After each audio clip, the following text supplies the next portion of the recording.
Muy buenas noches, soy Gonzalo Priale, esto es 4 a la N.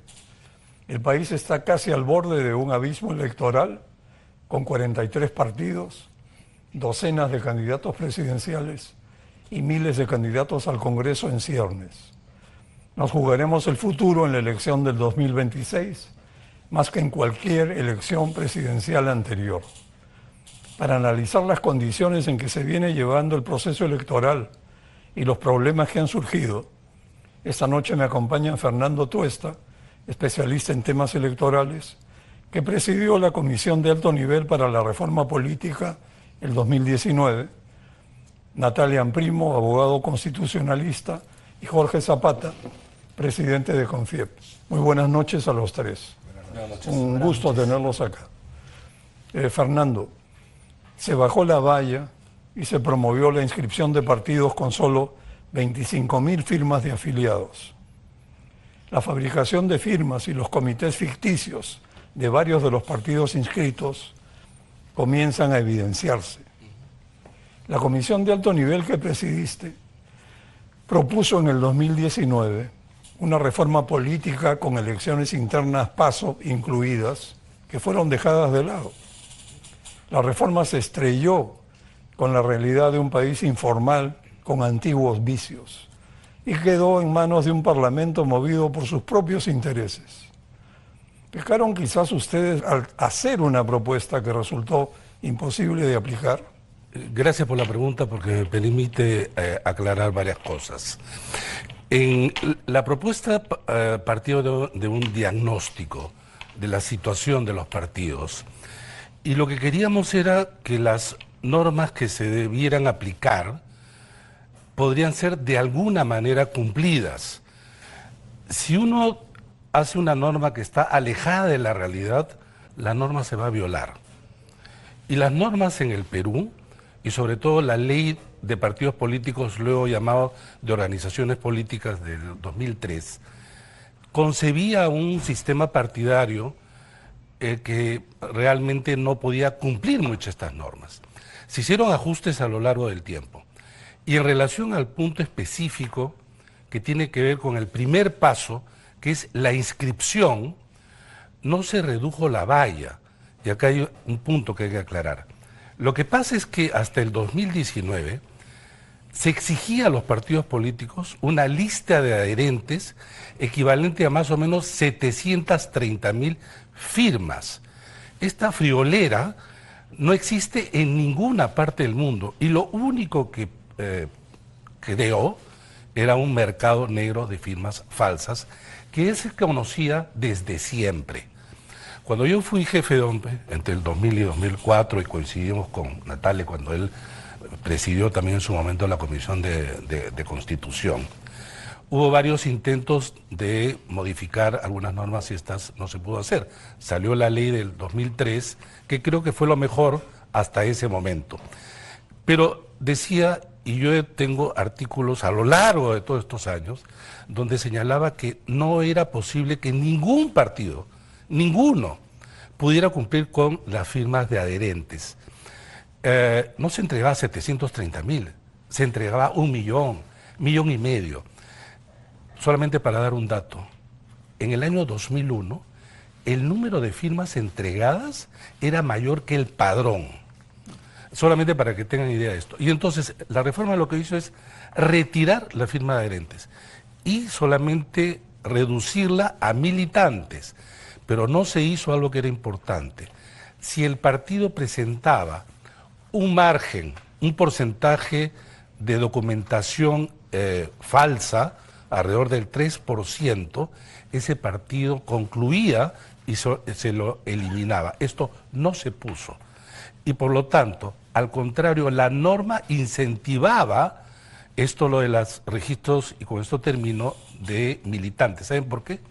Porque si uno presentaba 30.000 y rechazaban y solamente le quedaban 15.000, uno podía subsanar, con lo cual estaba, de alguna manera, aprobando que había registros falsos, ¿no?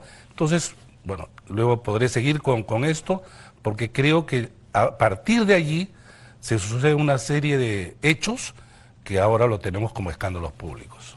Natalia, ¿qué podrías añadir a lo dicho por Fernando? Toda la misión pública. Fernando, en el mismo contexto, el Jurado Nacional de Elecciones plantea al Congreso en estos días la suspensión o nulidad de la inscripción de partidos por firmas y afiliaciones indebidas, junto con la fiscalización inopinada y permanente a los comités partidarios, como causal para suspender a los partidos en carrera. ¿Esto se puede aplicar al proceso electoral en curso o es demasiado tarde? Yo creo que es demasiado tarde. Para empezar, entre que presentas la norma, se discute en la comisión, pasa al pleno, en fin, creo que es demasiado tarde. Además, esto no puede ser retroactivo. A mí me parece complicado. Pero, sin embargo, hay algo que sí se ha aprobado en el Congreso y que debiera firmarlo a la presidenta, es que habilita a RENIEC a usar la técnica de la biometría en adelante. Vale decir que ya no sería la firma en el registro, en las fichas, que el sustento documentario, sino es el rostro. Entonces tú vas a poder en un partido político, y de acuerdo a los programas que puedan hacer, y eso se puede hacer, entonces integrar al militante con tecnología biométrica, de tal manera que ya es muy difícil que eso pueda ser falsificable. Y acá hay un punto de lo que se ha estado discutiendo. Pero va a ser a futuro, ¿no? Claro, digo a futuro. Pero el tema, entonces llego al punto... Tú hablaste, Natalia, de oficio se podía... Pero no es más esa norma que dice él. No, voy a yo. sí, efectivamente, ese es a futuro, porque creo que... Lo tuyo es a futuro. No, es ahora. Lo de Natalia, creo que es lo siguiente. Eso dice, podría hacerlo el jurado. El jurado no está en capacidad de poder hacer lo siguiente, Natalia. Lo que recibe el jurado es toda la documentación y las fichas con las firmas pasan a RENIEC. RENIEC lo que hace, y van a darse cuenta en la terminología que señala, y además lo ha sustentado, no verifica la veracidad o falsedad de la firma. No puede. Lo que hace es contrastar, dice, las características similares de la firma que está en la ficha con la firma que ellos tienen en la base de datos. Entonces, ¿qué ocurre? Cuando una firma está claramente falsificada, es no válida. Pero si aparece más o menos igual, es validada. Lo que no puede decir RENIEC, como antes hombre no podía hacer, y como no lo va a hacer el jurado ni ninguna institución, es sobre la base de una sola firma, de un solo trazo, señalar enfáticamente si es verdadero o falso. En otras palabras, hay seguramente, y me atrevería a hipotetizar, que muchos partidos, en la parte concerniente a sus militantes, y no hablo de estos últimos, hablo de los 43, deben de tener en porcentajes más o menos inscritos falsos. Y esa es una de las cosas que justamente tocábamos en la reforma. No podemos seguir colocando requisitos, documentos, papeles, burocracia, y la idea de las PASO era, lo que no pueden hacer los partidos es justamente enfrentar a muchos de estos partidos, digamos, que son cascarones, a los votos. Y entonces había un umbral. Yo estoy seguro que los 43 partidos en unas PASO no pasaban más de 15. Y luego venía la elección. Y en la elección hay otro umbral. Pregunta básica, pisando tierra. Verificar la autenticidad de las firmas de afiliados presentadas por los partidos inscritos requiere no solo normativa que incluya sanciones, con la modalidad que sea la de Natalia o la del Congreso, no es lo que sea, sino herramientas como la tecnología biométrica. ¿Cómo se hace ahora el cotejo? ¿Es al ojímetro, como se dice? Mira, yo estoy ¿Cómo de superar acuerdo. el anacronismo, Fernando? No, en adelante la ley ya está aprobada incluso por el Pleno del Congreso, debe firmarlo la presidenta. La preocupación de Natalia, que es su preocupación en general de todos nosotros, señala que el jurado podría hacer una auditoría. Yo estoy de acuerdo en que eso debería hacerse. Me temo que no va a hacerse, pero creo que yo estoy de acuerdo que debería hacerse. Sin embargo, eso debería hacerse para los 43 partidos. Para todos. Para todos los partidos. Y estoy seguro que no se va a hacer porque ahí va a intervenir el Congreso. Y va a intervenir el Congreso de cualquiera de las maneras, directa, indirecta, por presión, etcétera, porque estoy casi seguro que en los 43 partidos hay afiliación que está basada en documentación falsa. Pero entonces acá viene el problema. Estamos metidos en este desorden y escándalo nuevamente porque la ley dista mucho de la realidad. Acá se ha dicho sobre el número de partidos, pero la pregunta es, ¿por qué el número ha crecido? ¿Simplemente porque el umbral es solamente los militantes? No, han habido momentos en que se exigía un número mayor y el número también incluso creció. Entonces, el punto es si es que los requisitos que se piden son los requisitos que realmente demuestran que una organización existe. Entonces, nuevamente, el problema también está en la norma y cómo se ha dado la norma. Peor aún, el Congreso acaba de aprobar hace poco reincorporar la lista de adherentes. ¿Saben lo que significa eso? 500.000 de firmas de adherentes, aparte de los 25.000. Más, medio 3%. millón. Sí, Puesto. 3% Más. sería algo así. Sí. Pero que sea 500.000. Y además los partidos no presentan 500.000, presentan 800.000, 900.000. Entonces, lo que se hace es empeorar. ¿Y por qué se empeora? Porque el Congreso es una sola cabeza que piensa... No, acá hay un problema básico. Hay un problema. Uno, que desconocen hasta la propia ley que discuten. Y dos, hay intereses, evidentemente. Los partidos, como es la política, hay intereses. El problema es cuando los intereses chocan, en este caso, mínimamente con el bien común, como hacer una elección medianamente transparente, competitiva. Está empezando a sonar. No, ¿Cuál es el sueño de cualquier político latinoamericano? Tener un sueño. Es justamente lo que está diciendo. Hay un punto que es importante en el caso peruano, porque si uno ve América Latina, muchos de los rasgos que acá estamos conversando, también uno lo observa. Sin embargo, acá el deterioro es mayor. El rechazo hacia la política y los políticos, sabemos, es muy grande. Pero esto tiene una consecuencia que es nefasta, porque la gente se distancia no solamente de los políticos, sino de los asuntos públicos. No quiere saber nada de los asuntos públicos, se retrae a su vida privada.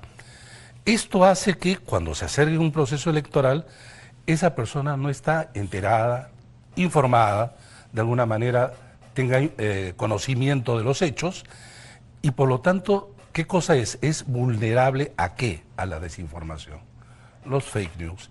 En el momento de votar, lo que va a hacer es comenzar a preguntar a su grupo de referencia inmediato, que probablemente también estén en la misma situación, y entonces la demagogia obviamente cala más en estos sectores. Y quiero terminar con este punto que es contradictorio, aunque aparentemente no. Dice, hay 43 partidos y por lo tanto hay un menú mayor, supuestamente, ¿no? Tengo la sospecha, no sé si ustedes comparten lo mismo, que en realidad quienes van a entrar al Parlamento son básicamente o mayoritariamente los partidos que están en el Congreso, pese a que tienen el rechazo mayoritario, por una razón. Y la razón es la siguiente: al haber tantos partidos, la gente reconoce y conoce los partidos que tienen un nombre, un símbolo y un líder. Entonces, podrán tener 8%, 7%, pero el resto va a tener 0.1, 0.8. Y entonces beneficia al contrario los partidos que están en el Congreso. Aquellos que son rechazados, ¿por qué? Porque vamos a tener 5 elecciones concurrentes. Cuando uno habla de 43, es vertical hacia abajo, vamos a tener una cédula hacia ambos costados, que son 5 concurrentes con 8 votos preferenciales, donde va a ser imposible, para empezar para la OMPE, poder instruir mínimamente a la gente del cómo votar. Ante ese desorden una cantidad inmensa de mensajes, pues estamos hablando acerca de 10.000 candidatos en general, donde todos nos van a pedir el voto, como un mercado persa, y entonces se desata la dinámica de la demagogia, porque para que nosotros 4 estamos pidiendo el voto, para que nos hagan caso, tenemos que hacer algo extraordinario que distinga, y ese algo que distinga generalmente es ya no solamente cantar, bailar, ponerse cabeza, sino todo aquello y ofrecer lo que no se puede. Y eso es obviamente terrible. Bueno, entonces sí, es una dinámica perversa. Es una dinámica que se... Ahora, es muy difícil el cambio de régimen en América Latina. El único país que lo llevó incluso a un referéndum fue Brasil, ¿no? Pero el nuestro es un sistema, un presidencialismo bastante acotado, parlamentarizado, ¿no? Pero sí. quiero regresar al tema que inicialmente nos convoca. Nuevamente, yo sí creo que el problema no es regular y seguir dándole vuelta a la tuerca ahí donde no funciona. ¿Qué es lo que está pasando? Entonces, por ejemplo, te piden plan de gobierno. Pues copian, pues, ¿no? Copian. Ideario. ChatGPT te lo saca en un minuto. Todos son papeles y firmas. Entonces, la idea era, lo único que no se puede dejar de lado son los votos. Y es por eso la introducción de las PASO. Entonces, estoy de acuerdo que con eso no se arregla todo. Es más, la política no se va a arreglar simplemente cambiando las normas, porque si no sería fácil el mundo. Pero lo que sí creo es que lo que tenemos ahora, pese al escándalo, pese a la crítica, no es que se ha mejorado, se ha empeorado en las últimas semanas con modificaciones que no van al centro del problema.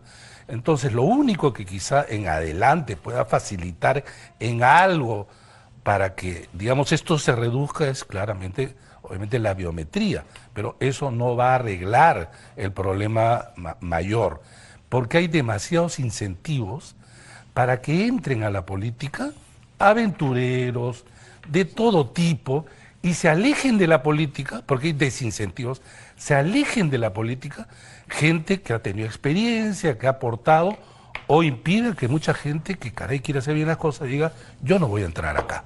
Estamos en una situación realmente, digamos, perversa, porque pues, que en el Perú casi no hay límites, ese es el tema, ¿no? Esto va empeorando constantemente, ¿no? Bueno. Jorge, se dice que después de todo lo que hemos escuchado, se sienten más claramente todavía que como es improbable que el Congreso actual apruebe normas que permitan anular la inscripción de partidos en falta, que sería lo sensato, ¿no?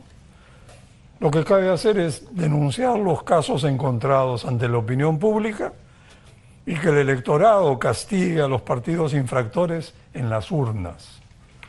¿Tiene sentido esperar eso? Estamos de vuelta, este es el último bloque de 4 a la N, en este debate tan interesante sobre el sistema electoral que, según Natale señala con acierto, es una engañifa.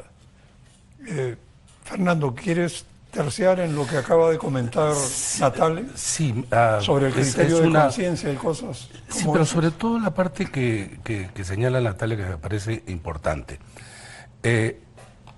No tenemos un sistema político donde quien gobierna puede gobernar. Debemos hacer lo posible para que esto sea así. Por ejemplo, es imposible pensar que un gobernante pueda pensar, digamos, por solamente dar un ejemplo, el caso de Pedro Pablo Kuczynski en el 2016, que tenga 18 parlamentarios. Con eso no vas a poder gobernar, jamás. Y por el contrario, tu opositor tenga una mayoría absoluta en contra. Efectivamente, eso en un régimen parlamentario es imposible.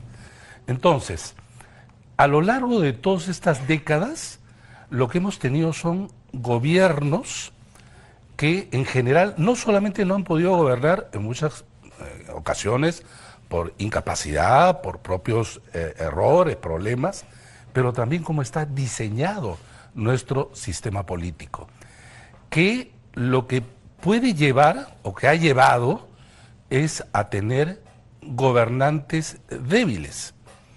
O sea, y además, eso que en el Perú es uno de los pocos países, si no el único país que tiene hasta 2 vicepresidentes. Ahora parece que necesitaríamos más de 2, ¿no? Como van las cosas, ya tenemos más de un ejemplo donde necesitaríamos más de 2. Pero a lo que voy es que nuestro presidencialismo es un presidencialismo no solamente acotado, sino que tiene muchos de los elementos parlamentarios sin serlo. Y lo que crea es una suerte de tuerca con perno que no se puede ajustar por los que son de distinto modelo. Y lo que hemos hecho a lo largo del tiempo es, por el contrario, forzar algo que no se puede. Yo sí creo que deberíamos ir a un momento de discusión sobre el sistema de gobierno. Yo estoy de acuerdo contigo. Este de acá ha demostrado efectivamente que no solamente no es eficaz, sino que lleva al conflicto. Termino con esto de los ejemplos. Y el Perú no ha podido superar a lo largo de la historia, y es Bustamante 45-48, Belaúnde 63-68, el mismo Fujimori 90-92, y a partir del ciclo del 2016 en adelante, no ha podido superar tener una oposición parlamentaria más o menos fuerte, porque terminas quebrando el Estado de Derecho. Eso no sucede en otros países. Y uno de los elementos básicos sobre esta dificultad de poder llevar adelante y canalizar institucionalmente el conflicto. Seguiremos en esta Yo feria quisiera que tenemos el comentar día de lo hoy. dicho por ustedes sobre el modelo y, bueno, sea parlamentarista, presidencialista o cualquier combinación. Digan lo que quieran, pero los actores no funcionan porque viven jugando el juego del engaño. Saben que las cosas no funcionan, pero están ahí y gobiernan. Gobiernan en medio de esta inorganicidad, o no sé cómo decirlo. Entonces, ¿cómo podríamos hacer que cualquier modelo funcione, el A o el Z, con ese tipo de costumbres e informalidad que prevalecen en el país? A ver, esa es una pregunta para usted. Mira, un país informal difícilmente podría tener un sistema partidario, en fin, muy formal. Sería raro, ¿no? Pero lo otro que es, creo, importante señalar es, uno puede tener y construir un edificio inteligente, moderno, pero va a importar lo que tú dices, quiénes lo habitan y cómo lo habitan. Eso ya no te lo hace la norma. Eso ya no te lo hace la norma. Es decir, lo vas a malutilizar, no lo vas a acondicionar adecuadamente, y entonces el problema es del edificio o el problema es de quienes lo van a usar, ¿no?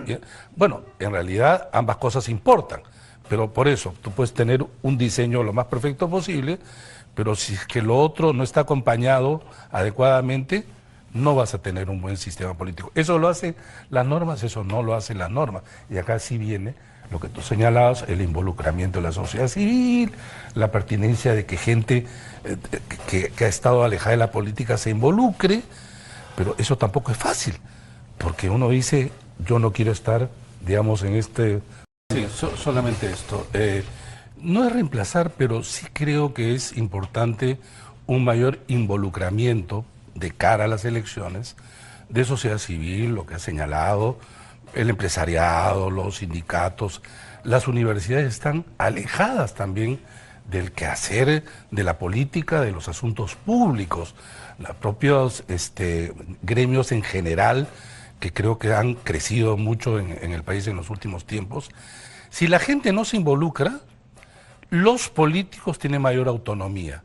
No existe una suerte de control social. Por lo tanto, creo que de acá para adelante lo que nos toca de alguna manera dentro de lo poquito que podemos hacer es justamente incentivar a que la gente se preocupe no mañana de los asuntos públicos y el día de la elección, sino ahora. Discutir, debatir, que creo que eso de alguna manera oxigena también y no reduce justamente la elección a una campaña donde los políticos van a ofrecer el oro y el moro y aquello que no van a cumplir pasado mañana. Y va a venir nuevamente el desencanto y en esta suerte de círculo perverso. Bueno, quiero agradecerles a ustedes tres, Jorge, Natalia y Fernando. Ha sido interesantísimo escuchar esta confrontación de ideas. Por mi parte, bueno, les agradezco nuevamente y sobre todo, ¿Cómo no? ¿cómo es que hemos llegado a este punto donde estamos? Donde no hay respeto a las leyes, no hay respeto a las buenas costumbres. Se ha perdido la vergüenza y eso se ha normalizado, la informalización